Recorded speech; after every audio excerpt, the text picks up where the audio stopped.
ሰው አግብቶ ልጆች ወልዶ እንዴት አሳድጋል ሊሆን ይችላል ፈተናው። አግብቶ ልጅ ማጣት በጣም ከባድ ፈተና ነው፣ ቀላል አይደለም። ትዳር የሚፈልጉ ግን ትዳር ያላገኙ ደግሞ አሉ። እነዚህ ፈተናዎች ግን በጣም የሚያስደንቃችሁ ነገር ስጋዊ ናቸው። ስቃይ ያልፋል፣ ድካም ያልፋል፣ ማጣት ሁሉ ያልፋል፣ ማግኘትም ያልፋል። እንዲህ ያለውን ወጥመድ እና ፈተና የምናልፈው እንዴት ነው? ስለዚህ የመከራ ዓለም ምንን ያስመኛል? የተሰደደ እኮ እናት ሀገሩን ይመኛል አይመኝም? ስለዚህ እንዲህ ያሉ መከራዎች ዋና ዓላማቸው እኛን ወደ እግዚአብሔር መሄድ እንድንናፍቅ ነው። ቢመቸን ኖሮ የዘላለም ቤታችን አድርገን እንቆጥረውና እንደላደላለን። መከራን እንዳንጠላው ያሳስቡናል መጽሐፍ። እኛ ፈልገን አንሂድ እንጂ እሱ ገፍቶ ከመጣ ግን አንጥላው፣ ወደ እግዚአብሔር ያቀርበናል እንጂ አይጎዳንም። ነፍሳችን ጤነኛ እንድትሆን፣ አስተሳሰቧ ጤነኛ፣ ተግባሯ ጤነኛ እንዲሆን በስጋ ላይ በሽታ ያመጣል። በሕይወታቸው ችግራቸው ሳይወገድ እንኳን ከአልጋ ተጣብቀው እየኖሩ ከኛ በላይ እግዚአብሔርን የሚያመሰግኑ ሰዎች አሉ። ታቦት ሲወጣ መጸለይ ጠጋ ብሎ ለሹም እንደ መንገር በጆሮ ወደ ቤተክርስቲያን መጥቶ መጸለይን እንደ ቀላል ነገር እንዳንቆጥረው። ሰዎች እንዲጣሉ፣ እንዲጋጩ፣ እንዲበሳጩ የሚያደርግ ማን ነው? ክፉ መንፈስ አይደል? ስለዚህ የሚገርማችሁ የሚያናድድ ሰዓት ያውቃል። እናንተ ብድግ ነጠላ ለብሳችሁ ልትወጡ ስትሉ አትልከፊኝ እንላለን አይደል? እንደገና ደግሞ በረከት የሚገኝበትንም ሰዓት ያውቃል። ልባችን እንዲቆሽሽና የምንቀበለውን በረከት ሳናገኘው እንድንቀር ማለት ነው። ልክ ሰዓት ጠብቆ ማበሳጨት። ጸሎቷንም በእግዚአብሔር ፊት ባበዛች ጊዜ ይላል ኤሊ አፏን ይመለከት ነበር፣ ድምጿ አይሰማም። ኤሊም እንደሰከረች ቆጠራት። ስካርሽ እስከ መቼ ነው? የወይን ጠጅሽን ከአንቺ አርቂው አላት ይላል። የሚጠበቀው እንደ ካህን ሊቀ ካህን ማለት በዘመኑ የመጨረሻው ከፍተኛው መንፈሳዊ ስልጣን። ምን ሆነሻል ልጄ ብሎ እንደ ማጽናናት፣ ስካርሽ መቼ ነው የሚለቅሽ አንቺ አላት። ይሄ ያናድዳል፣ ያበሳጫል። ስሜቷን ሳያቅ ቤተ መቅደስ በራፍ ላይ ተበሳጭታ ልትናገር ትችል ነበር፣ አልተናገረችም። ጥላ በራ ልትሄድ ትችል፣ ሁለተኛ ቤተ ክርስቲያን ቤተ መቅደስ ደጃፉን አልረግጥም ልትል ትችል ነበር፣ አላደረገች። እና ቤተ ክርስቲያን ደጃፍ ላይ ብዙ መከራ ልናይ እንችላለን። እንቅረብ ካል ወደ ንስሐ አባት ስንቀርብ የሚገጥም ፈተና አለ። ወደ ቤተ ክርስቲያን ሲቀርብ ፈተና አለ። ከትንሹም ከትልቁም። ከኤሊ እንግዲህ ፈተና ከመጣ ይችን መሻገር ያስፈልጋል። ፈተና ሲያጋጥመን ብርግግ ድንብር ማለት የለብንም። እንዲህ እየመጡ እየሄዱ ብዙ ሰዎችን አተናል። የእሷ መልስ ግን ሐናም ጌታዬ ሆይ፣ እንዲህ ያለ መልስ ይመለሳል አይደለም፣ እኔስ ልቧ ያዘነባት ሴት ነኝ። ኤሊም በደህና ሂጂ፣ የእስራኤል አምላክ የለመንሽውን ልመና ይስጥሽ ብሎ መለሰላት። ምዕመንም ሆነ ካህን ወደ ቤተ እግዚአብሔር እንግዳ ሰዎችን ግር ያለው ሰው ሲያይ ምን ነው ምን ቸግሮህ ነው ማለት ጥሩ ነው። ምረዳህ ነገር አለ ማለት ጥሩ ነው። መተዋወቅ ጥሩ ነው። ሰው መልመድ ጥሩ ነው።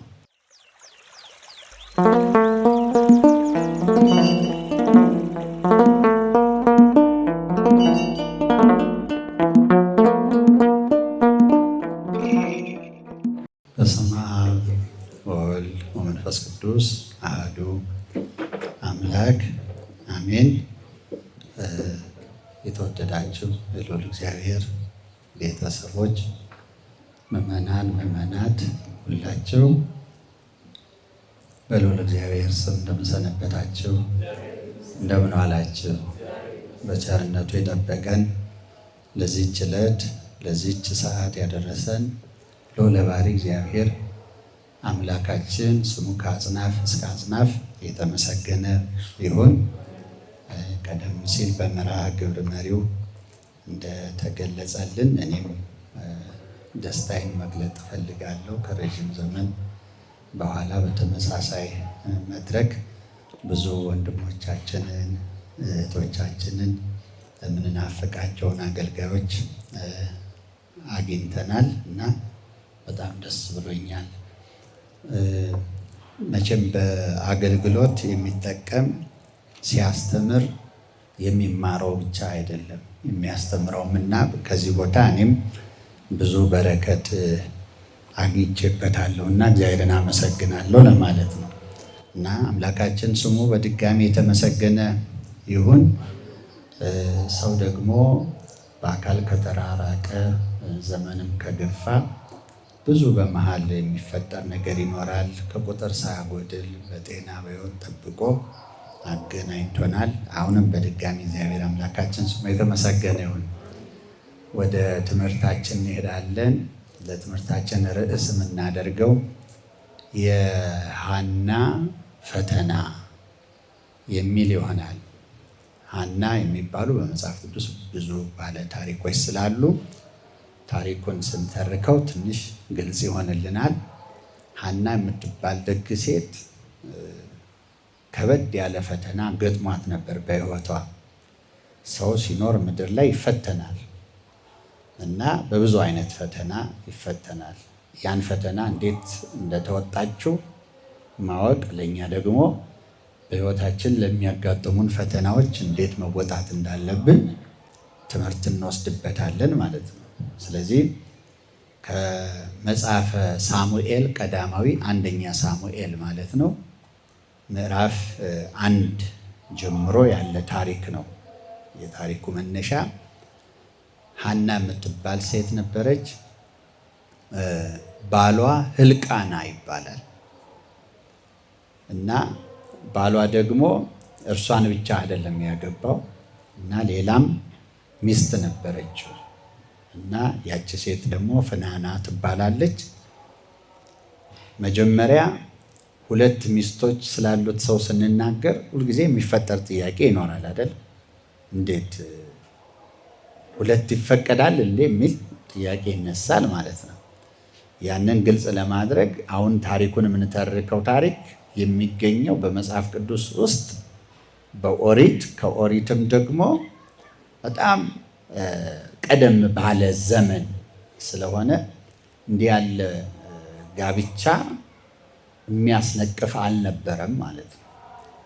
ከዛ የተነሳ እኛ አሁን ያለነው በአዲስ ኪዳን ዘመን ነው። ብዙ ሕጎች ለአዲስ ኪዳን ክርስቲያን በሚገቡ መልኩ አምላክ የሰራቸው ስለሆነ ወደ ኋላ ሄደን ልንኖር አንችልም። እንዳለንበት ዘመን ሕግና ስርዓት ነው የምንኖረው። ስለዚህ እኛ በአዲስ ኪዳን ሕግና ስርዓት ነው የምንኖረው ማለት ነው። የምንተርከው ታሪክ ግን ከዚያ ከዘመን ውጭ ያለ ነው እና ስለዚህ ሐና አግብታ ስትኖር የመጀመሪያዋ ፈተናዋ ምንድን ነው ካላችሁ፣ ማንም ሰው የሚፈልገውን ነገር አጣለች። ትዳር አላት፣ ግን ልጅ የላት። ይሄ ከባድ ፈተና አይደለም? ከባድ ፈተና ነው። ሰው አሁን ለእኛ ፈተና ይሄ ላይሆን ይችላል። ሰው አግብቶ ልጆች ወልዶ እንዴት አሳድጋለሁ ሊሆን ይችላል ፈተናው። ምን ከምን አድርጌ የሚላስ የለ የሚቀመስ የለ፣ በዚህ የኑሮ ውድነት በዚህ ችግር የረባ ስራ የለ ሊል ይችላል። ይሄ እኛ ፈተና ሊሆን ይችላል በዘመናችን ማለት ነው። እሷ አግብታ ልጅ አልወለደች። ዛሬም ቢሆን ደግሞ አግብተው ልጆች ያልወለዱ ብዙዎች አሉ፣ በዚህ የሚፈተኑ ማለት ነው። ይሄ ፈተና ነው አይደለም? ፈተና ነው። አግብቶ ልጅ ማጣት በጣም ከባድ ፈተና ነው፣ ቀላል አይደለም ማለት ነው። ይህም ብቻ አይደለም። የሚገርማችሁ ነገር ደግሞ ማግባት እየፈለጉ እጅ ሳያጥራቸው ገንዘብ ሳያንሳቸው ማለት ነው ሳይቸገሩ ትዳር የሚፈልጉ ግን ትዳር ያላገኙ ደግሞ አሉ። በብዙ ምክንያት ያላገቡ ማለት ነው። አልሆነ ያላቸው፣ አልሳካ አልቃና ያላቸው ሰዎች ደግሞ አሉ ማለት ነው። ይሄ ራሱን የቻለ ምንድን ነው? ፈተና ነው። አያችሁ። ስለዚህ ሌላው ደግሞ የጤና ሊሆን ይችላል። ጤና አጥቶ የሚሰቃይ ሁልጊዜ እንዳለ የሚኖር እንዳቃሰተ እንደተሰማው የሚኖር ሰው አለ። እነዚህ ፈተናዎች ግን በጣም የሚያስደንቃችሁ ነገር ስጋዊ ናቸው እና ሰው ቢያገኛቸው ለዘላለም አይኖርም፣ ቢያጣቸውም ደግሞ ለዘላለም በዚያ ማጣት ውስጥ አይኖርም ማለት ነው። ዓለሙኒ ኃላፊ ፍትወቱኒ አላፊ እስመ ኩሉ ኃላፊ ውእቱ። ዓለሙም ምኞቱም ምንድን ነው? ኃላፊ ነው። ስለዚህ ማጣትም ማግኘትም አብሮ ያልፋል። ሁሉም ነው የሚያልፈው ማለት ነው። ህመም ያልፋል፣ ስቃይ ያልፋል፣ ድካም ያልፋል፣ ረሃብጥም ያልፋል። ተመልከቱ፣ ማጣት ሁሉ ያልፋል፣ ማግኘትም ያልፋል፣ ክብርም ያልፋል፣ ውርደትም ያልፋል። ሁሉ ነገር ነው የሚያልፈው። እና በዚህ የማይፈተን የለም ምድር ላይ ከዚህ ነፃ የሆነ የሰው ዘር የለም። በምድር ላይ በስጋ ከመፈተን ነፃ የሆነ ማለት ነው። ጻድቅም ቢሆን ቅዱስም ቢሆን ኃጢአተኛም ቢሆን ማለት ነው። ሃይማኖት ያለውም ሰው ቢሆን ሃይማኖተኛ ያልሆነ እግዚአብሔርን ማያውቅ እንደውም የካደም ቢሆን ተመልከቱ፣ የማይፈተን የለም። በሕይወታችን የተለያየ ፈተና ይኖርብናል ማለት ነው እና አሁን የሐና ፈተና አይደለ ርዕሳችን? እንደዚህ ያለ መቸገር መጨነቅ በኑሮ አለ። ይህንን እንዴት ነው አእምሯችን የሚያስተናግደው? እንዲህ ያለውን ወጥመድ እና ፈተና የምናልፈው እንዴት ነው ነው? ተመልከቱ፣ ፈተና በጣም ብዙ ምክንያት ሊኖረው ይችላል። ይህን ማወቅ አለብን። አንዳንድ ሰው በራሱ አለማስተዋል ሊፈተን ይችላል። የሁሉም ሰው ፈተና አለማስተዋል አይደለም፣ ግን የአንዳንድ ሰው አለማስተዋል፣ የአንዳንዱ አለመስማት ነው። ተመልከቱ፣ እየተነገረው አቅጣጫ እያሳዩትም እየነገሩትም እየተመከረም የማይመለስ አለ። ተመልከቱ፣ የአንዳንዱ አለማወቅ ነው፣ የአንዳንዱ እልክ ነው። ከእግዚአብሔር በታዘዘ ፈተናም ውስጥ እንኖራለን። አንዳንዶቻችን እየጣርን እየለፋን እየሰማን እየታዘዝን እያገለገልንም ደግሞ ፈተናው ላይቀርልን ይችላል ማለት ነው። ምክንያት ያለው ፈተና ሆኖ ይመጣል። ለምንድን ነው? ለምን ይመስላችኋል? የምንኖረው በመከራ ዓለም ነው፣ በምድር ላይ ነው። በዘላለም ቤታችን አይደለም የምንኖረው፣ በስደት ሀገር ነው የምንኖረው። ተመልከቱ። ስለዚህ ሰው ተፈጠረ፣ በገነት መኖር ጀመረ፣ ሕገ እግዚአብሔርን አፈረሰ፣ ወደ ምድረ ፋይድ ወረደ፣ ተሰደደ ከገነት። ተመልከቱ። በወልደ እግዚአብሔር በኢየሱስ ክርስቶስ ቤዛነት ደግሞ ያ የተዘጋበት በር እንደገና ተከፈተለት። ወደዚያ እንመለሳለን። ይሁን እንጂ በምድር ስንኖር ቀድሞ በተሰደድንበት ዓለም ስለሆነ ምንኖረው ስደተኛ የሚያጋጥመው ያጋጥመናል ማለት ነው። ስደተኛ አይርበው፣ አይጠማውም፣ አይደክምም፣ አይዝልም፣ አይቸገርም። አያችሁ? ተመልከቱ። ስለዚህ ነጽተን ተቀድሰን በአዲስ ተፈጥሮ ተፈጥረን ወደ ገነት መንግስተ ሰማይ እስክንመለስ ድረስ ይሄ የዘላለም ቤታችን ስላልሆነ ልዩ ልዩ መከራ፣ ልዩ ልዩ ፈተና ያጋጥመናል። የሚጠበቅ ነው ማለት ነው። ምንድን ነው የሚያሳየው ያልን ከሆነ አንተ አልተማርክም፣ አንተ አታውቅም፣ አንተ ሰነፍ ነህ የሚል ፍርድ ልናመጣ አንችልም። እያንዳንዱ ያጎደለውን ራሱ ያውቃል። ካጎደልን ይህን ባርም ይስተካከላል ብሎ ማረም የኛ ፋንታ ይሆናል ማለት ነው። ካልሆነ ግን ምንም ብንለው ብናስተውለው ብንመረምረው ካልገባን ግን በፍትሐ እግዚአብሔር የመጣ ፈተና መቀበል ያለብን ምድር ላይ ነው ያለነው፣ የመከራ ዓለም። ስለዚህ የመከራ ዓለም ምንን ያስመኛል? የተሰደደ እኮ እናት ሀገሩን ይመኛል አይመኝም? ከቤት የወጣ መከራ ያገኘው ሰው የእናቱን ቤት ይመኛል አይመኝም? ስለዚህ እንዲህ ያሉ መከራዎች፣ ችግሮች ዋና ዓላማቸው እኛን ወደ እግዚአብሔር መሄድን እንድንናፍቅ ነው ዋናው ዓላማው። ተመልከቱ። ቢመቸን ኖሮ የዘላለም ቤታችን አድርገን እንቆጥረውና እንደላደላለን። በጣም የተረጋጋ ሕይወት ለመኖር እንወስናለን ማለት ነው። እንደዚያ እንዳይሆን ትንሽ መከራ ሲለበልበን ከዚያ በኋላ ምን እንላለን? እንደ ነቢዩ ኤልያስ ማለት መከራ ሲያገኘው ምን አለ ይላል መጽሐፍ ቅዱስ? እኔ ከአባቶቼ አልበልጥምና አቤቱ ነፍሴን ውሰድ፣ ልሙት፣ ምን አደርጋለሁ እዚህ አለ። እንደዛ ያስመኘው ምንድን ነው? መከራ ነው። አያችሁ፣ ማረፍ ፈለገ። በቃ እስከ መቼ እያሳደዱኝ መከራዬን እያየሁ ብሞት ይሻለኛል አለ። እና የዚያን የሰማዩን ክብር ያየ ሰው ይጓጓል፣ ይናፍቃል እና ወደ ሰማይ መሄድ ይመኛል። እኔና እናንተ ግን ያንን ለማስተዋል ያንን ለማጣጣም ደረጃችን አይፈቅድም። ማስተዋላችንም የትምህርት ደረጃችንም መንፈሳዊ ብስለታችንም የእምነት ደረጃችንም መንግስተ ሰማይን ለመናፈቅ ያህል አይሄድም። አያችሁ?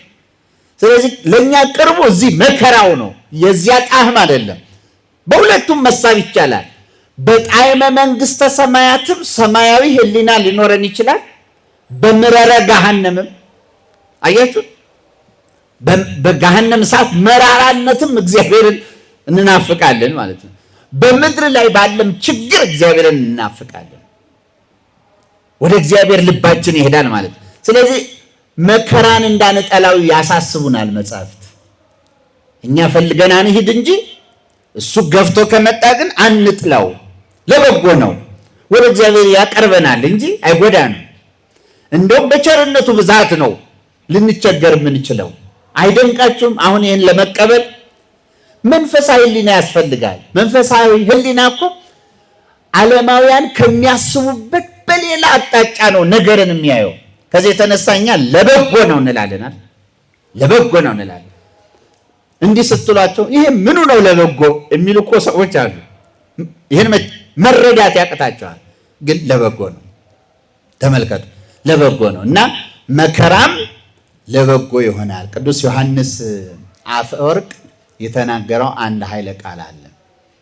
በአምጣነ ብዝሃ ጸጋሁ ያበወአ ለነፍስ ውስተ ኩሉ ጻዕረ ምንዳብያት ይላል። ምን ማለት ነው? በቸርነቱ ብዛት ማለት ነው። በአምጣነ ብዝሃ ጸጋሁ ማለት በቸርነቱ ብዛት ያበወአ ለነፍስ ውስተ ኩሉ ጻዕረ ምንዳብያት ሰውነትን ወደ ጭንቅና ወደ መከራ እንድትገባ ያደርጋታል። ሰው እንዲጨነቅ እንዲቸገር ያደርጋል በቸርነቱ ብዛት። ወያመጽእ ደዌ በእንተ ጥኢነሃ ለነፍስ ነፍሳችን ጤነኛ እንድትሆን አስተሳሰቧ ጤነኛ፣ ተግባሯ ጤነኛ እንዲሆን በስጋ ላይ በሽታ ያመጣል ይላል። በሽታ ለምን ይመጣል ለሚለው አንድ መልስ አገኘን ማለት ነው አይደለም? በቸርነቱ በሽታ ያመጣል ይላል። በበሽታ ሰው ወደ እግዚአብሔር ይመለሳል አይመለስም? ሁሉም አይመለስም። የሚመለሱ ግን አሉ። እግዚአብሔር አንድም ከተመለሰለት ትርፍ ነው። ለሁሉም ጸጋ አድርጎ ይሰጣል። ጥቂቶች ግን በበሽታ የእግዚአብሔርን ቤት ያውቃሉ፣ የእግዚአብሔርን ስም ያውቃሉ፣ ጸሎት ይለማመዳሉ አይደለም? ንስሐ ይገባሉ፣ ይቆርባሉ። በቃ ምን ይፈልጋል? ስለዚህ እግዚአብሔር በምድር ላይ ጥቂት መከራ፣ ጥቂት ፈተና ሲያመጣ ለምንድን ነው? ልቡናችን ወደ እግዚአብሔር እንዲቀርብ ነው። ግን ሰይጣን ተንኮለኛ ነው።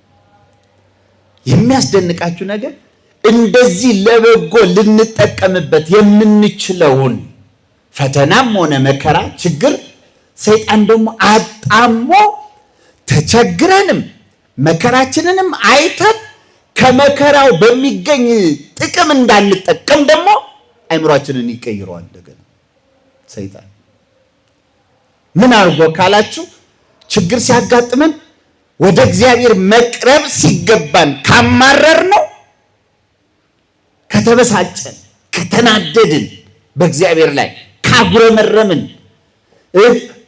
መኖሩን ከተጠራጠርን እንዴ ምን አድርጌ ነው ቢኖር በእኔ እንዲህ መድረስ ነበረበት፣ እኔ እንዲህ ይገባኛል፣ ይሁን ደግሞ ኃጢአተኛ ነኝ፣ ኃጢአተኛስ ብሆን እሱ ደግ አይደለም? መሐሪ አምላክ አይደለም? ለምን እንዲህ ያደርጋል እያልን ፈጣሪያችን እንድናማርረው ያደርግና በመከራ ወደ እግዚአብሔር መቅረብ ሲገባን በዚያው መከራ እንደውም ተናደን ከእግዚአብሔር እንድንርቅ ለማድረግ ጥረት ያደርጋል። በዚያው መከራ ይህን የምናውቀው በጻድቁ በኢዮብ ታሪክ ነው። ጻድቁ ኢዮብ ላይ መከራ የመጣበት በምን ምክንያት? መከራውን ያነሳሳው ሰይጣን አይደለም? ስለዚህ ኢዮብ ሸጋ ሚስት አለችው፣ ልጆች አሉት፣ ሀብት ንብረት አለው። እግዚአብሔርን እያመለከ ንጹሕ መስዋዕት እየሰዋ በደስታ ይኖር የነበረ ሰው ነው። መከራ ቢያገኘው ተመልከቱ፣ ከእግዚአብሔር ጋር ይጣላል ብሎ መከራ እንዲመጣበት ፈለገ። ፈጣሪን ጠይቆ መከራ አመጣበት። ደግነቱ ግን ኢዮብ በመከራ አልተንበረከከም፣ አልተፈታም፣ አቋሙን አልለወጠም። እግዚአብሔርን አመሰገነ፣ እግዚአብሔር ሰጠ፣ እግዚአብሔር ነሳ፣ የእግዚአብሔር ስም የተመሰገነ ይሁን አለ። አያችሁ፣ ራቁቴን ወደዚች ምድር መጣሁ፣ ራቁቴን እመለሳለሁ። ምን ነበረኝ? ስለዚህ እንዲሁ ከሰጠኝ በኋላ የነሳኝ አምላክ እንደገና ደግሞ ጊዜ ጠብቆ መልሶ ሊሰጠኝም ይችላል። አምነዋለሁ፣ አልጠራጠረውም፣ ሁሉ ለበጎ ነው ብሎ አምኖ እግዚአብሔርን አመሰገነ። ጨክኖ ፈጣሪውን ማመስገኑን ቢያይ ሰይጣን እንደገና በሚስቱ አድሮ እስከ ማይዜኑ ትብል ኢዮብ እትሄገሶ ለእግዚአብሔር በየዋሃት። እስከ መቼ ነው እንዲህ ባለ ቅን ሐሳብ እግዚአብሔርን እታገሰዋለሁ ደጅ ጠናዋለሁ እምትለው? እስከ መቼ ነው? ከዚህ በላይ ምን ያምጣብህ እግዚአብሔር ብላ ወይዘኒ ባርኮሁ ወሙት ሰድበው አትሞትም ብላ በግልጽ ሰይጣን እኮ ነው ክፋቱ፣ በግልጽ ተሳደብና ሙት እንድትለው አደረገ። እሱ ግን አልተሳደበም። አያችሁ። ስለዚህ መከራ ወደ እግዚአብሔር ሊያቀርበን ሲገባም ሊያርቀን አይገባም። አሁን ይህ ትምህርት የማይነካው ማንም የለም ከላይ እስከታች ያለን። ለምንድን ነው? ከሰው የተለየ ህይወት ስለሌለን የፈተናችን የመከራችን አይነት ይለያያል እንጂ ሴቶች ብንሆን ወንዶች ብንሆን ልጆች ህፃናት ብንሆን አዋቂ ቢሆን ይሄ መከራ ማገኘው የለም። ማይረበው ማይጠማው የማይታመም ማይደክመው ሰው የለም። ስለዚህ ሁልጊዜ ምን ያጋጥመናል ማለት ችግር ያጋጥመናል። ፈተና ሲያጋጥመን ምመናል እግዚአብሔር ያመጣው ነው። ምን ይደረጋል እያልን እንድንተኛ አይደለም። ለምን እግዚአብሔር ያመጣው መሆን አለመሆኑ እኮ የሚታወቀው እኛ ማድረግ ያለብንን ድርሻችንን ተወጥተን የማይወገድ ከሆነ ብቻ ነው። አይደለም እንዴ? የዚያን ጊዜ ነው እግዚአብሔር ያመጣው ነው ተብሎ በዚያ በመንፈሳዊ ሐሳብ መረጋጋት የሚቻለው እንጂ በስንፍናችንስ መጥቶ ቢሆን አይደለም፣ በቸልታችንስ ቢሆን የመጣው በእግዚአብሔር ልናሳብብ ነው።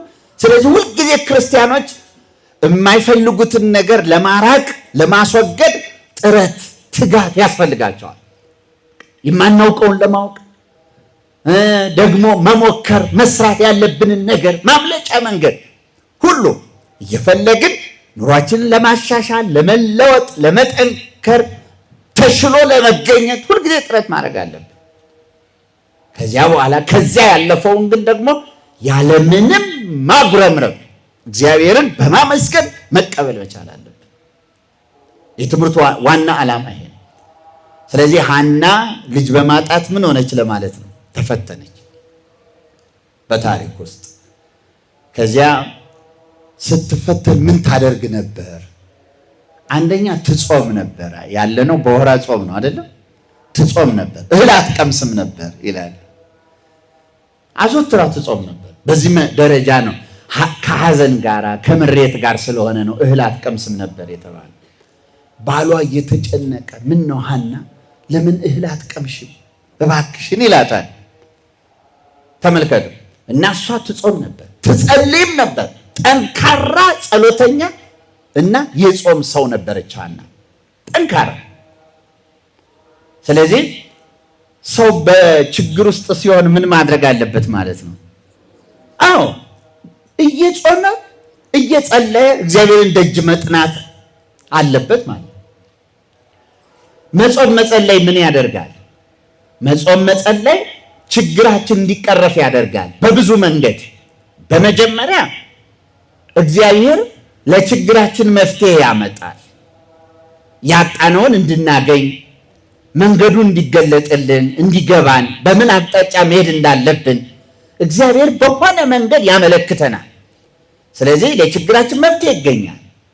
ሁለተኛ መጾም መጸለይ ደግሞ አሁን መከራችንን አይቶ ሰይጣን በዚያ በመከራችን ወደ መጠራጠር፣ ተስፋ ወደ መቁረጥ፣ ወደ መካድ፣ ወደ ሌሎች አጉል ውሳኔዎች እንዳንሄድ የሰይጣንን ፈተና እንድንገታው ያደርገናል። ጾም ጸሎት እኮ ጥቅሙ ልጅ ያጣ ልጅ እንዲያገኝ ብቻ እኮ አይደለም። በዚያ ተማሮ ደግሞ የባሰ ኃጢአት ሰርቶ ከፈጣሪው እንዳይጣላ ጾም ጸሎቱ ረድኤት ይሆነዋል። የሚፈታተነውን ሰይጣን ያርቅለታል። እንዲጽናና፣ ጎሎበት እንዲጽናና፣ ከሰው በላይ እንዲደሰት፣ እንዲረጋጋ። አንዳንድ ሰዎች ራሳቸው ተቸግረው እንደውን ምን አርጋ ታልፈው ይሆን? ምን አድርጎ ያልፈው ይሆን? በምን ይወጣዋል ብላችሁ እናንተ ተጨንቃችሁ ለነሱ ተሰቃችሁ ቀርባችሁ ልታጽናኗቸው ስትሞክሩ ተረጋግተው የሚያረጋጉ የበለጠ እናንተን ማለት አሉ የሉም?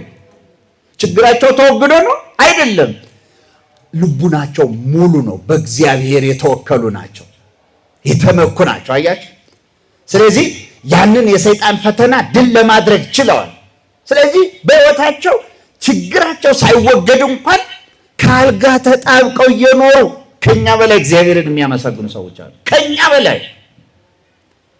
ፊታቸው ብሩህ የሆነ አንደበታቸው ለስላሳ በጨው የተቀመመ ምስጋና ብቻ ካፋቸው የሚወጣ ምሬት የሌለባቸው ተመክረን ተገስጸን እንወጣለን። እንደነዚህ አይነት ሰዎች ዘንድ ሄደን እኛ ራሳችን ማለት ነው በጣም ባስደናቂ ሁኔታ። ስለዚህ ጸሎት ማድረግ የእግዚአብሔር መንፈስ እንዲቀርበን ያደርጋል። እንዲህ ያለ ጥበብ እንድናገኝ ሰማያዊ ጥበብ እንዲኖረን ያደርጋል። መጾም መጸለይ ፊታችን ብሩህ እንዲሆን ያደርጋል። ችግራችን እንዳይሰማን ያደርጋል። ተመልከቱ፣ መከራዎቻችንን እያዳመጥን የባሰ እንዳንጎዳ ያደርጋል። እንዲህ አድርጎ እግዚአብሔር በጾም በጸሎታችን ይረዳናል፣ ይደግፈናል። ከዚህ የተነሳ በመከራ ያለ ሰው ምን ያድርግ ይላል መጽሐፍ? ደስ ያለው ቢኖር ይዘምር አይደለም? አዎ። መከራ የሚቀበል ቢኖር ይጸልይ። የታመመ ቢኖር የቤተ ክርስቲያንን ሽማግሌዎች፣ ቀሳውስትን፣ ካህናትን ይጥራ እና ይጸልዩለት። ዘይት ቀብተው ጸሎተ ቀንዲል አድርሰው ይጸልዩለት። ኃጢአት ቢኖርበት ይሰረይለታል፣ ከደዌውም ይፈወሳል ይላል መጽሐፍ ቅዱስ። ስለዚህ በመከራ ያለ ሰው መጸለይ ነው ያለበት፣ መጾም ነው ያለበት፣ ወደ እግዚአብሔር መቅረብ ነው ያለበት። እግዚአብሔርን መጠጋት፣ ከለላ ጥላ ማድረግ ነው ያለበት በችግር ውስጥ ያለ ሰው። ስለዚህ እኛ ግን ብዙዎቻችን ደህና ስንጸልይ ከርመን ትንሽ ፈተና ሲያጋጥመን ለዚህ ነው ብለን የጸሎት መጽሐፍ የምንወረውር፣ ቤተክርስቲያን የምንቀር፣ ጾም የምናፈርስ እና ይሄ የባሰ ጉዳት ነው የሚያመጣው። ፌንጣ ብትቆጣ የሚባል ነገር አለ፣ ታውቃላችሁ? ፌንጣ ብትቆጣ እግሯን ጥላ ሄደች ነው የሚባለው። አሁን እኛ ተቆጥተን የኛ ብስጭት ምን ጥቅም ያመጣል? እኛ ሰው በእግዚአብሔር ላይ ይቆጣል? ከእግዚአብሔር ጋር ተጣልቶ መፍትሄ ይገኛል? አቅምንም ማወቅ ያስፈልጋል ማለት ነው። ስለዚህ ብስጭቱ አይጠቅምም፣ እንደውም ጉዳቱ እየጨመረ ይመጣል እንጂ ማለት ነው።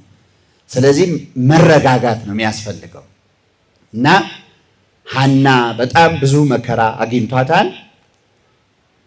ልጅ ሳትወልድ ብዙ ዘመን ኖራለች። ከዚያ በኋላ በዚህ ምክንያት ትጾም ትጸልይ ነበር። ከዚያ ባሏ ሌላ አግብቷል ብያቸዋለሁ። ያቺ ደግሞ ሚስቱ በላይ ወልዳለታለች እና ያንን እያየች ታዝናለች። ለእኔ ልጅ አጥቼ ሳይሰጠኝ እያለች ማለት ነው እግዚአብሔርን ትለምናለች። ያን ብቻ ሳይሆን ደግሞ አንዳንድ ሰው ክፉ ነው እና በሰው ቁስል አይደለም ንግግሩ ጥሩ ያልሆነ ሰው አለ። ሰውን የሚያሳዝን ለክፋትም ላይሆን ይችላል፣ መፍረድ አንችልም። አንዳንዶች ሆን ብለው ለማሳዘን ለመጉዳት የታባቱ ብሎ የሚያደርገው አለ። ትክክል አይደለም እና በምድር እየኖሩ እግዚአብሔር ማንኛውንም መከራ ለማምጣት የሚችል አምላክ ነው። ተመልከቱ፣ የወለደ ባልወለደ ክፉ ቢናገር ከባድ ነው። የተወለደ ልጅ ያድጋል ማለት እኮ አይደለም የተወለደ ሁሉ እና ምን ነው ባልወለድኩ የሚያሰኝ መከራ እኮ በወለዱ ላይ ሊያመጣ ይችላል። እግዚአብሔር ይችላል አይችልም? አዎ ይችላል። እና ምድር ትክደነ ሰማይ ይክደነን ምድር ተከፍታ ተዋጠን ይላል እኮ ከመከራው ብዛት የተነሳ እና ልጆቻቸው ቁጥራቸው የሚበዛባቸው ጊዜ እኮ ሊመጣ ይችላል። ለዚያን ጊዜ ለወለዱ ወልደው ለሚያጠው ወዮላቸው፣ ለነፍሰ ጡሮች ወዮላቸው ተብሎ እኮ ተጽፏል። እና አስጨናቂ ሁኔታ ሊመጣ ይችላል። ስለዚህ ወልደሽ ሳጨርሺ እያሉ እናቶቻችን አባቶቻችን ያስጠነቅቃሉ። እና ኧረ እንዲህ አትናገሩ ይሄን አትበሉ እያሉ ማለት ነው። ትክክለኛ ንግግር ነው። ማስተዋል ይፈልጋል ማለት ሆን ብሎ ሰው ማሳዘን አይገባም። በመጀመሪያ ደረጃ አንዳንድ ጊዜ ደግሞ ሰዎች የሚናገሩትን በቅንነትም መውሰድ ደግሞ ጥሩ ነው። አስበው ለተንኮል ያላደረጉት ግን ሊመነዘር ይችላል። እኛ ውስጣችን ስለከፋን ውስጣችን ባለው ስሜት ከተረጎም ነው መልኩን ይቀይራል ማለት ነው። እንዴት ትለኛለች እና ለዚያ ነው አንዳንድ ሰዎች በጣም ካዘኑ በኋላ ምን ነው ከፍቶሻል፣ አዝነሻል ተብለው ሲጠየቁ አዎ እንዲህ ብለሽኝ በዚህ ቀን እንዲህ ብለኸኝ ይላሉ። እነዚያ ሰዎች ደግሞ ሽምጥጥ አድርገው ይክዳሉ፣ ወይም ደግሞ አላልኩም ይላሉ፣ ወይም እንዲህ ለማለት ፈልጌ አይደለም ይላሉ።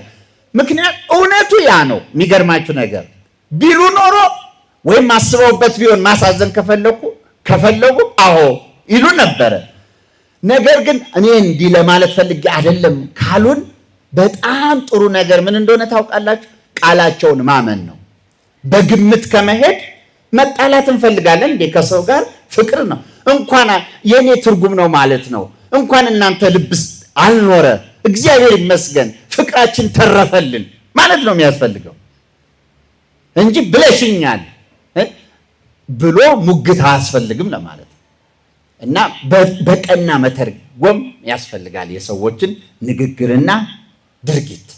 የሚያስከፋንን ነገር በቤተሰብነት፣ በወንድማማችነት፣ በእህትማማችነት መጠየቅ ይሄን እንዲህ ተሰማኝ እንዲህ ተረጎምኩት ወይም እንዲህ ለማለት ነው ምን ነው ለምን ምን አጠፋው ብሎ የተከፉበትም ነገር ካለ መናገር፣ ከዚያ የነዚያን ምላሽና ማብራሪያ መጠበቅ ማለት ነው። ያን ደግሞ በቅንነት ለመቀበል ካልሆነ ክርስቲያኖች አብሮ መኖር አይቻልም፣ በፍቅር መኖር አይቻልም። ከባድ ነው። ማስተዋል የሚባለው ይሄ ሁሉ ነው፣ ቀላል ነገር እንዳይመስለን እና ስለዚህ አንዳንድ ክፉ ሰዎች አሉ ሰው የሚያሳዝኑ። የሐና ጣውንቷ ማለት ታውቃለህ?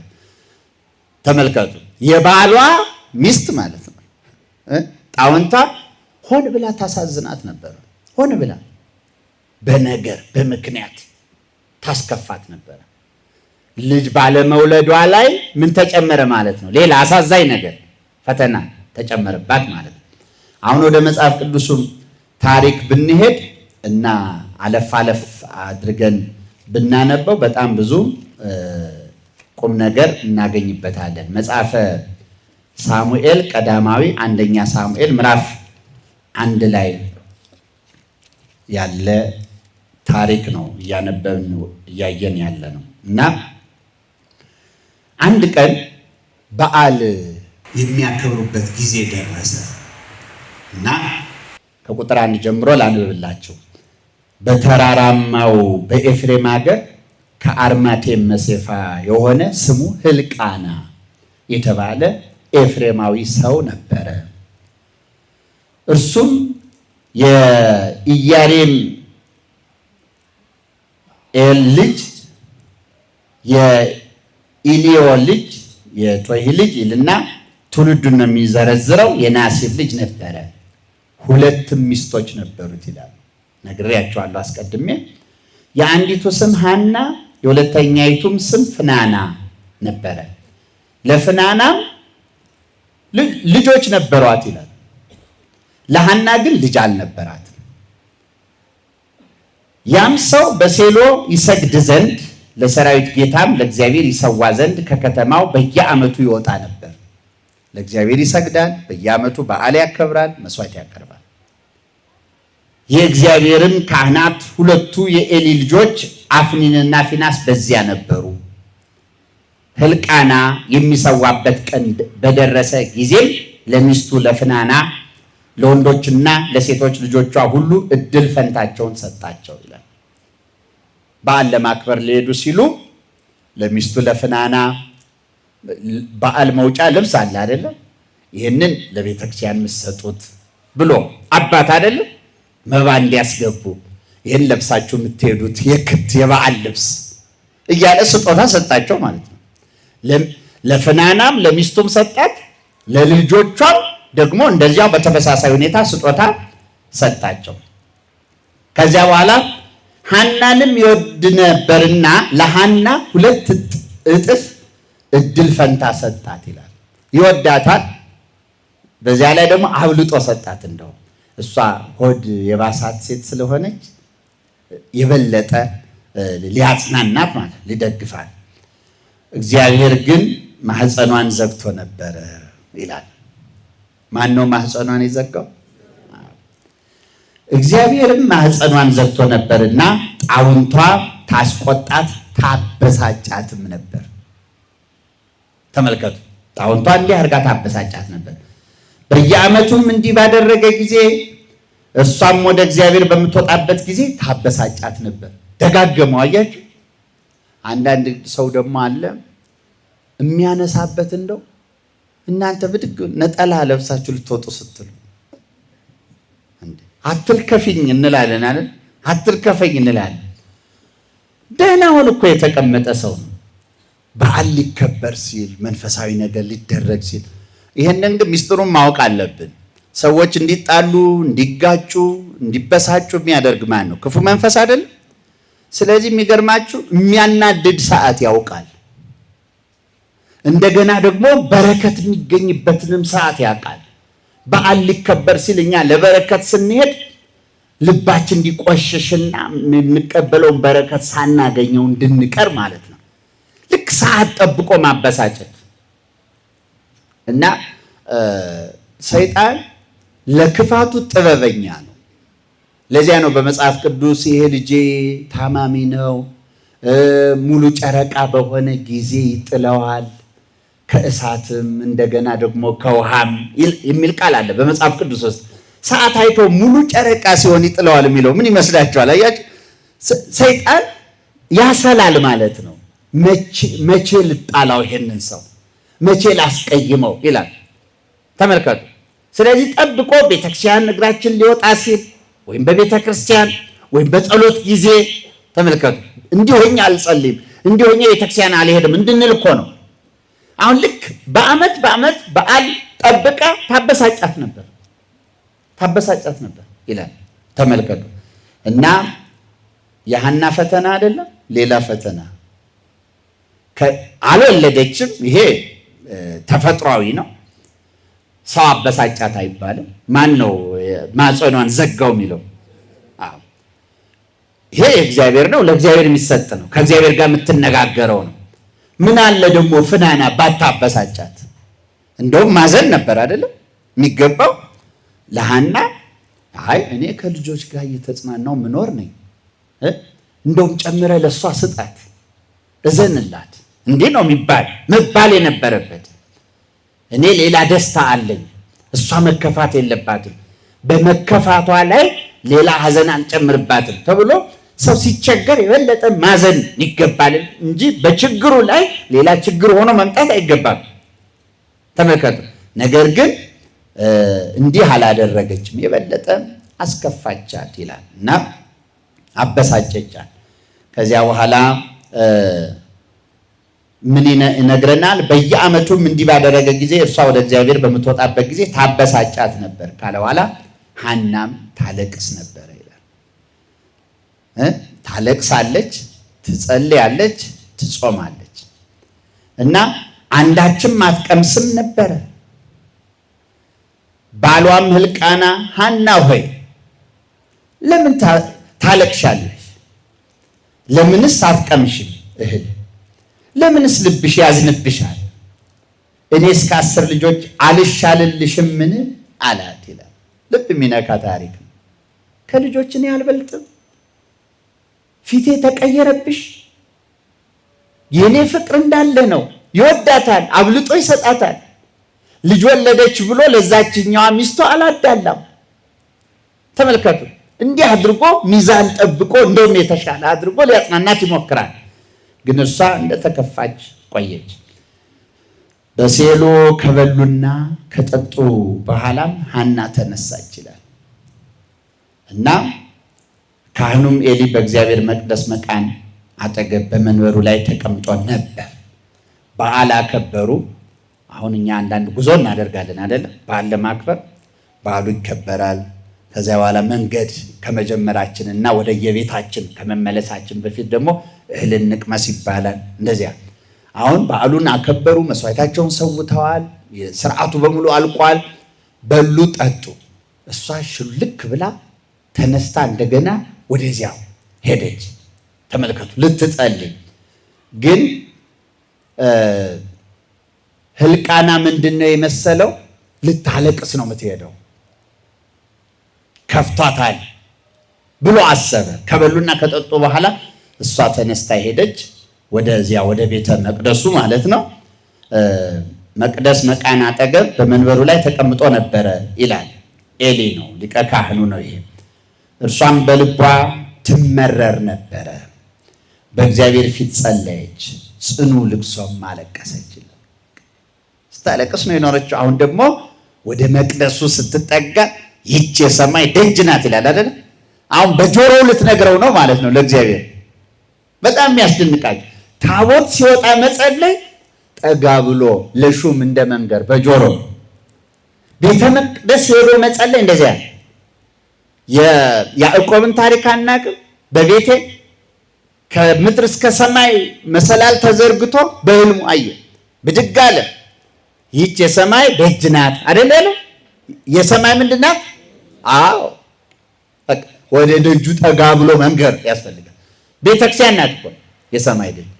ስለተሳለ ድንጋይ አስቀምጦ ዘይት አፍስሶ ከዚያ ከማስብበት በሰላም ደርሼ ብመለስ ይሄ ቦታ የእግዚአብሔር ቤት ይሆናል፣ እግዚአብሔር ምበላውን ምጠጣውን ቢሰጠኝ በደህና አድርሶ ቢመልሰኝ ይሄ እግዚአብሔር ቤት ይሆናል አለ። ይህች የሰማይ ደጅ ናት ያላት ቦታ ላይ ቤተ እግዚአብሔር ለመስራት ብጻት ገባ፣ ተሳለ። የሰማይ ደጅ የምትባል ቤተክርስቲያን ተመልከቱ። ስለዚህ ወደ ቤተክርስቲያን መጥቶ መጸለይን እንደ ቀላል ነገር እንዳንቆጥረው፣ እንደ ቀላል ነገር እንደው የጮሁ እንደመጣራት አይደለም፣ በሩቅ እንደመናገር አይደለም፣ ይሰሙኛል አይሰሙኝም እያሉ እንደመናገር አይደለም። ጠጋ ብሎ በአስተማማኝ ሁኔታ አይን ለአይን እየተያዩ በጆሮ እንደመንገር ነው። ተመልከቱ። የተቀደሰችቱን ስፍራ የመረጠ ማን ነው? ራሱ እግዚአብሔር አይደለም? በዚህ ቦታ ለሚደረግ ጸሎት አይኖቼ የተገለጡ ጆሮቼ የተከፈቱ ይሆናሉ ብሎ ቃል የገባው ማን ነው? ራሱ እግዚአብሔር አይደለም? በቤተ መቅደስ በቤተክርስቲያን ለሚጸለይ ጸሎት። ስለዚህ ክርስቲያኖች ወደ ቤተ መቅደስ ገስግሶ መጸለይም ችላ እንዳንል ማለት ነው፣ እንዳንሰንፍ በዚህ ጉዳይ ያለውን ቃል ኪዳን እንድናቅ ነው። አሁን እሷ መለስ አለችና በዚያ በቤተ መቅደስ ለመጸለይ ሄደች። እዚያ ምን ያጋጥማት ይሆን? ሌላ ፈተና ይኖር ይሆን? ተመልከቱ። ልጅ አጣለች፣ ስታዝን ስታለቅስ ኖራለች። ጣውንቷ ታበሳጫታለች በነገር የጎተጎተች። ተመልከቱ። እንደገና አሁን ደግሞ ልትጸልይ ሄደች እና ከዚያ በኋላ ትመረር ነበር ይላል። በእግዚአብሔር ፊት ጸለየች፣ ጽኑ ልቅሶንም አለቀሰች። እርሷም አቤቱ የሰራዊት ጌታ ሆይ የባሪያህን መዋረድ ተመልክተህ ብታስበኝ፣ እኔንም ባትረሳ፣ ለባሪያህም ወንድ ልጅ ብትሰጥ። ተመልከቱ፣ እድሜውን ሁሉ ለእግዚአብሔር እሰጠዋለሁ። ልውለድ እንጂ ያገልግለኝ አይደለም፣ ያንተ አገልጋይ ይሆናል፣ ለእግዚአብሔር ቤት እሰጠዋለሁ። ምላጭም በራሱ ላይ አይደርስም ብላ ስዕለት ተሳለ ይችላል። በቃ ሰው ከጎደለበት መለመን አለበት ብለን የለ መጸለይ፣ ለመነች። ጸሎቷንም በእግዚአብሔር ፊት ባበዛች ጊዜ ይላል አብዝታ ጸለየች። ኤሊ አፏን ይመለከት ነበር፣ ድምጿ አይሰማም፣ ከንፈሮቿ ይንቀሳቀሳሉ። ሊቀ ካህኑ ኤሊ ከዚያ ከመቅደሱ በራፍ ሆኖ የከንፈሮቿን እንቅስቃሴ ይመለከት ነበር። ከዚያም ከንፈሯን ታንቀሳቀስ ነበር ሳይሰማ፣ ድምጿ ሳይሰማ ይላል። ኤሊም እንደሰከረች ቆጠራት። እንደምን ቆጠራት? እንደሰከረች ቆጠራት። ኤሊም ስካርሽ እስከ መቼ ነው? የወይን ጠጅሽን ከአንቺ አርቂው አላት ይላል። ከባድ ንግግር ነው አይደል? ካህን ነው። ምንድን ነው ግን እናንተ የምትጠብቁት? አሁን ቤተክርስቲያን ምርር ብሎ ወድቆ የሚያለቅስ ሰው ቢታይ ሌላው ቢቀር ምን ሆና ነው እግዚአብሔር ይርዳት አንልም በልቦናችን? አው እግዚአብሔር ይርዳው ጸሎቱን ይስማው ምን ገጥሞት ነው ምን ቢቸገር ነው እንላለን። ሰው ወንድ ልጅ እንደ ሴት እንባ አፍስሶ ሲያለቅስ ይባላል አይደል እንዴ? ደግሞ እንደው በጣም ደግሞ ከገፋ ትከሻቸውን ነጥቶ በቃ እግዚአብሔር ይስማችሁ በቃ እንዲም አታምሩ አይደል እንዲም ማዘን አታብዙ ይባላል። ማጽናናት ካህን ከሆነ ደግሞ እንደ ካህን ምን ሆነሽ ነው ልጄ ምክርም እኮ ጥሩ ነው አይደል ማጽናናት ይገባል። እኛ እንዲህ ያለ ልምድ በጣም ይጎድለናል። ይሄ ደግሞ ለካህን የሚጠቅም ቁም ነገር ነው፣ ግን ብናነሳው አይጠቅምም እና አይጎዳንም። እና ምዕመንም ሆነ ካህን ወደ ቤተ እግዚአብሔር እንግዳ ሰዎችን ግር ያለው ሰው ሲያይ ምን ነው ምን ቸግሮህ ነው ማለት ጥሩ ነው። ምረዳህ ነገር አለ ማለት ጥሩ ነው። ክርስቲያኖች መተዋወቅ ጥሩ ነው። ሰው መልመድ ጥሩ ነው። የሚገባ ነው ለማለት ነው። እና ያች አጋጣሚ በፍቅር ስባ ሰውን ታስቀራለች ከቤተ እግዚአብሔር። ችላ ብሎ ተራምዶ የከፋውን ወዴባሰውን የተደናበረውን ግራ የገባውን ሰው ማለፍ አይገባም። ባለን ነው የምንረዳው። ሁሉ ሰው ገንዘብ አይደለም የሚረዳው። ሁሉም ሰው ገንዘብ መርዳት አይችልም አይደለም እንዴ? እኛም እርዳታ ሊያስፈልገን ይችላል። ነገር ግን መንገድ ማሳየት ሊሆን ይችላል፣ አቅጣጫ መጠቆም ሊሆን ይችላል አይደለም? መላ መንገር ሊሆን ይችላል እና ማመላከት ማንኛውም መረጃ መስጠት ሊሆን ይችላል። ስለዚህ እንደው በአፍ የሚያጽናና ቃል መናገር እንኳን ቀላል ነገር አይደለም ማለት ነው። በቅዱስ አቡነ ተክለ ሃይማኖት ገድል የምናገኘው ታሪክ አለ። ምንድነው? የጸጋ ዘአብ ታሪክ። የእግዚአብሔርና ጸጋ ዘአብ ባልና ሚስት ናቸው። የተክለ ሃይማኖት የቅዱስ አባታችን አባትና እናት ናቸው። ከዚያ በኋላ ክፉ ዘመን መጣና ለያያቸው። ጸጋ ዘአብንና እግዚአብሔር ሞተ ለሚ የተባለ አላዊ ተነስቶ እንደውም ወስጄ አገባታለሁ ብሎ ድግስ ደገሰ። የቄስ ሚስት የካህን ሚስት ናት።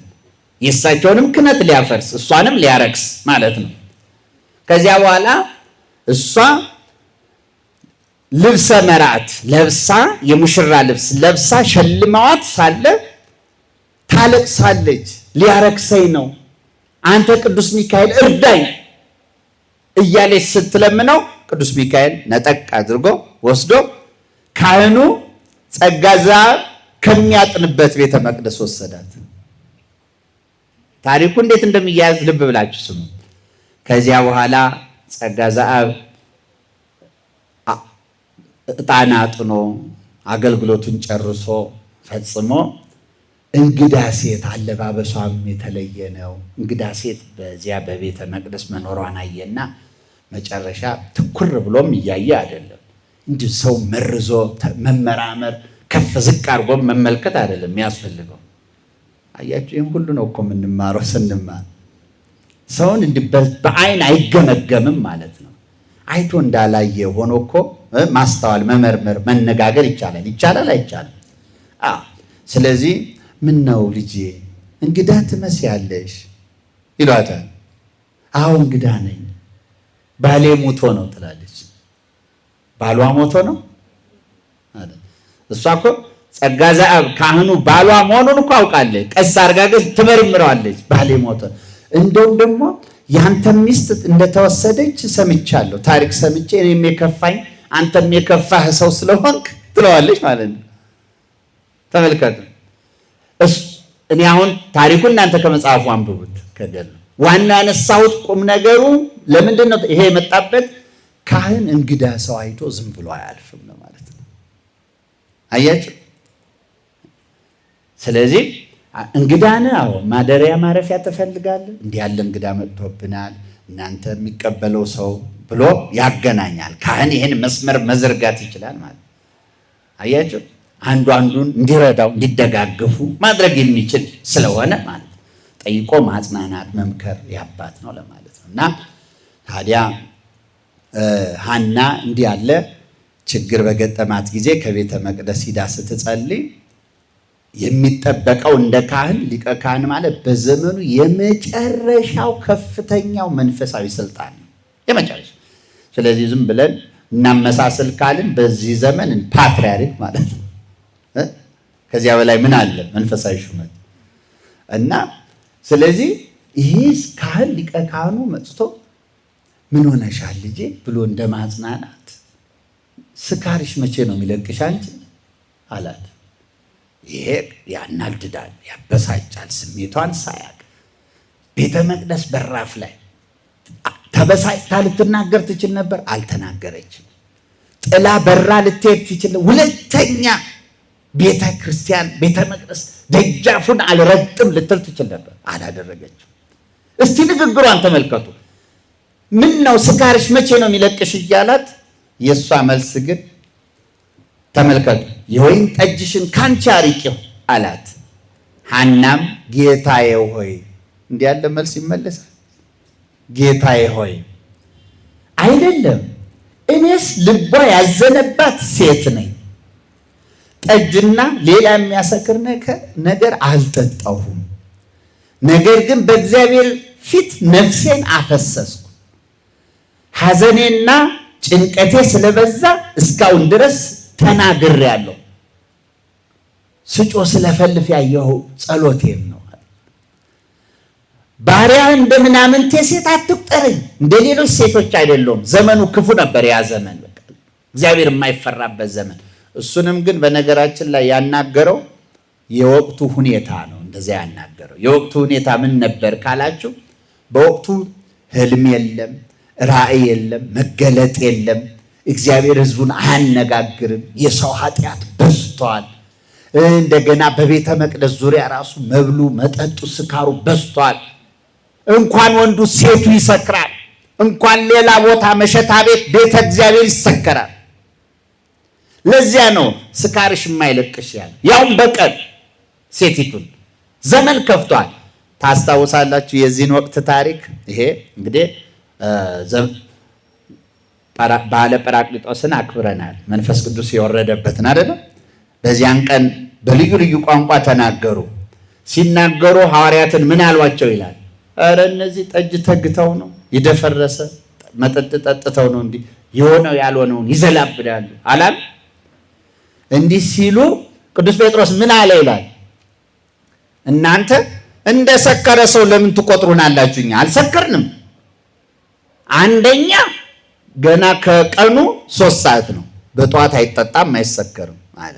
አያችሁ፣ በሰዓቱ አንደኛ ባህል አይደለም። ሁለተኛ ነገር ደግሞ የጠጣ ሰው አንድ ቋንቋ ተናጋሪ ቢሆን ያው ቋንቋ እንኳን ራሱ ምላሱ ይተሳሰርበታል እንጂ ቋንቋ ተገልጦለት ሌላ አዲስ ሊናገር አይችልም። ይችላል? ስካር ቃል ያስጠፋል እንጂ ሌላ ቃል አይሰጥም። ስለዚህ እኛ አልሰከርንም አለና አረጋገጠ ማለት ነው። ተመልከቱ፣ ይህን ያመጣ ነው ለምንድን ነው? እና ያለ ሰዓት አይጠጣም፣ ያለ ቦታ አይጠጣም። ያ የኤሊ ዘመን ግን ሊቀ ካህኑ ኤሊ የነበረበት ዘመን ግን በጣም የከፋ ዘመን ነበር። ለዚያ ነው እዚያ ቤተ መቅደስ ደጃፍ ላይ ቆማ የምትናገረዋን ሴት እንዴት እየጸለየች ነው ሳይሰማ አንድ ነገር መገመት ያቅተዋል። አዝና ነው ከእግዚአብሔር ጋር እየተነጋገረች ነው አላለም። ይሄ ቀላል ግምት ነበረ፣ ግን ይህን ያላለው ዘመኑ የከፋ ነበር። ያን ነው የሚያሳየው።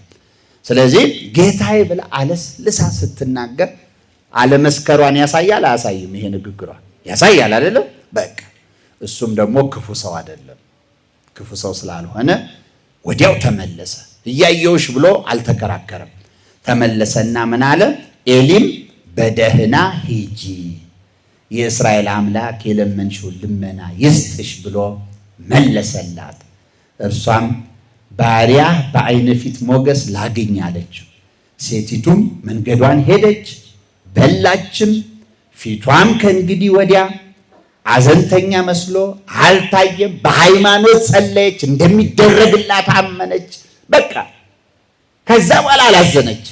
በላች፣ ጠጣች፣ ደስተኛ ሆነች። እግዚአብሔር ተቀብሎኛል ብላ ከዚያ በዓመቱ ልጅ ወልዳ ይዛ መጣች። ማንን ወለደች? ሳሙኤልን። እግዚአብሔር ሰማኝ ስትል ስሙን ሳሙኤል አለች። አምጥታ ሰጠች። ህልምና ራእይ መምጣት የጀመረው በሳሙኤል በኩል ነው። ህልምና ራእይ መምጣት የጀመረው እሷ በወለደችው ወልዳ በሰጠች ዘመኑን ነው የቀየረችው እቺ ሴት። ያን የዘመን ክፋት ቀየረች። ሰው ከእግዚአብሔር ጋር ታረቀ። ይህን ሁሉ መከራ አይታ ተመልከቱ። እና ቤተ ክርስቲያን ደጃፍ ላይ ብዙ መከራ ልናይ እንችላለን። ብዙ እናገልግል ካል እንቅረብ ካል ወደ ንስሐ አባት ስንቀርብ የሚገጥም ፈተና አለ። ወደ ቤተ ክርስቲያን ሲቀርብ ፈተና አለ። በቃ ምናየው የምንሰማው ነገር ብዙ አይደለም። ከትንሹም ከትልቁም ከኤሊ እንግዲህ ፈተና ከመጣ ይችን መሻገር ያስፈልጋል። አሁን ዋናው ቁም ነገር ይሄ ነው። ክርስቲያኖች አሁን እኛ የቤተ ክርስቲያን ልጆች ነን። ቀርበን ቃሉን እየሰማን ያለን ሰዎች ነን። ይሄ ትምህርት ያስፈልገው ፈተና ሲያጋጥመን ብርግግ ድንብር ማለት የለብንም ማለት ነው። እንዲህ እየመጡ እየሄዱ ብዙ ሰዎችን አተናል። የሚያጋጥማቸውን ፈተና ቀድመው መገመት አለባቸው። ወደ ገዳም ስትሄድ ራስን ሰውነትን ለመከራ ምን አድርጋት አዘጋጃት ይላል። ወደ ቤተክርስቲያን ሲመጣ ለአገልግሎት ሲቀረብ እንዲህ አይነት ዝግጅት ያስፈልጋል። እኛ ግን የምንጠብቀው እንዴ ቤተክርስቲያን ስመጣ እንደውም እልል ብለው መቀበል ሲገባቸው ጠርተው ማምጣት የነሱ ስራ፣ አስተምሮ መሰብሰብ የነሱ ስራ፣ የመጣው እንዴት ይበትናሉ ይባላል አይባልም? የማንጠብቀው ነገር ይሆናል። ግን ፈተና የሚያጋጥመን ደግሞ ካልተጠበቀ ሰው ጭምር እንደሆነ የሚያሳይ ታሪክ ነው። ካልተጠበቀ ሰው ከማይገመት ሰው ጭምር መሆኑን የሚያሳይ ነው። ይሄ በአእምሯችን መሳል አለበት እና ስናጠቃልለው ሐና ብዙ ፈተና ተፈትናለች። ፈተናውን ሁሉ አልፋ ግን በመጨረሻ የምትፈልገውን አግኝታ በነፍሷም በስጋዋ ደስ ተሰኝታለች። እና ቅድም ወንድማችን መርሃ ግብር መሪው በዚህ በሰኔ 3 የሚታሰቡ በዓላት መካከል አንዱን የማርታ ተጋዳሊት ታሪክ 25 ዓመት የተጋደለች ናት። በሴሰኝነት ኖረች። ተመልከቱ። በቃ ብዙ ሰው ባለስልጣኑ ሀብታሙ ይፈልጋታል፣ ይወዳታል። እና ያ ሁሉ ሰው ሲሰግድላት ምን መሰላት? በቃ የትም ብትሄድ እሷን የሚከለክላት የሌለ አድርጋ ነው የቆጠረች። በቃ ልክ የወርቅ ቁልፍ ገንዘብ የማይከፍተው የለም ይባላል። እና ስለዚህ እንደዚህ ያለ ቁልፍ እንዳላት አድርጋ አስባ ነው ሄደችው። ወደ ቤተ ክርስቲያን ለልደት በዓል ስትሄድ አትገቢም ማለት ለምን? እንዴ አንቺ ያለ የተገለጠ ኃጢአት የሚሰራ ሰው በዝሙት የሚኖር ሰው እንዴት ይገባል? ቤተ መቅደሳችን ልታረክሽ ነው። ከዚያ በኋላ ክርክር ሙግት ተጀመረ። እንደተገለጠልን ሰው ተሰበሰበ። ሊቀ ጳጳሱ ወጡ። ምንድን ነው አትገቢም ይለኛል። ታዲያ እንዴት ትገቢያለሽ? የታወቀ ነው ይዘሽ በድፍረት ነው። ኃጢአቷ የተገለጠና ድፍረት የነበረበት ነው። ከዚያ በኋላ አይ እኔ ያን ግብሬን ትቻለሁ አለች። ትተሻል? እንደሱ ከሆነ ጥሩ። እንግዲያውስ ይሄ የዝሙት ጌጥሽን በሙሉ ሰብስበሽ ያደረግሽውንም ከቤትሽ ያለውንም አምጥተሽ ካቃጠልሽው ትገቢያለሽ ወደ ቤተ መቅደስ ተላጭተሽ። ቁርጠኛ መሆን ያስፈልጋል አይደል? ተመልሻለሁ አለች። የአፍ ብቻ ነው ወይስ ቁርጠኝነት አላት? ይህን ሁሉ ስትታዘዝ አደርገዋለሁ አለች። አንድ ሳይቀራት የኛ ስስት ኧረ እንዲህ ያለ ልብስ እኔ ተቀይሬያለሁ ከእንግዲህ ወዲህ ሱሪ አልለብስም ብለን ከዚያ በኋላ ያንን ሱሪ ደግሞ ይሄ ግን እኮ የገዛሁት በዚህ ያህል አያሳዝንም ብለን እንደገና መልሰን ለሌላ ነው የምንሰጠው። እናስወግደው ማንን? አያችሁ ስስታችን የሆነ ማስወገድ የፈለግነውን ነገር እንደገና እኛም ባናረገው በሌላው ሰው እንዲቀጥል እናረጋለን ማለት ነው። ተመልሶ የዚህ አይነት ሐሳብ ነው ያለ። መሳሳቱ አይወጣም ከውስጣችን ለማለት ነው። ይቺ ሴት ይቃጠል አለች። ተላይታ መነነች። ከዚያ በኋላ ትለው የነበረ ነገር ያስደንቃል። ሰውነቷን እያሰበች አንቺ ትላለች። ነፍሷን እኮ ነው። ባፈር በጭቃ በሳርና በድንጋይ በተሰራ ቤተ መቅደስ እንዳትገቢ ተከለከልሽ፣ ነውረኛ ነሽ። የብርሃን መቅደስ ውስጥ ልትገቢ ትመኛለሽ ትላት ነበር ራሷ። ማን ያስገባሻል? በዚህ ሁኔታ መቀጣት አለብሽ ብላ 25 ዓመት በጾም በጸሎት ተጋለ። ቁርጠኝነቷን ተመልከቱና ህይወቷን ቀየረች። ቤተ መቅደስ ላይ ፈተና አጋጠማት። ፈተናውን ግን አለፈች አላለፈች? ራሱ ህይወቷን ቀይራ ተስተካክላ ገብታ ፈተናውን አለፈች። እንደዚህ ነው ማለፍ የሚያስፈልገው። እንቅፋት ሁል ጊዜ መንገዳችን ላይ አለ። ማለፍ ያስፈልጋል፣ መሻገር ያስፈልጋል ለማለት ነው። የሐና ፈተና ብዙ አስተማሪ ነው። ይቆየን። የሰማነውን በልቦናችን ጽላት ይጻፍልን። የእግዚአብሔር ቸርነት የድንግል ማርያም አማላጅነት አይለየን። አሜን አሜን። አብሮ ያሰማን።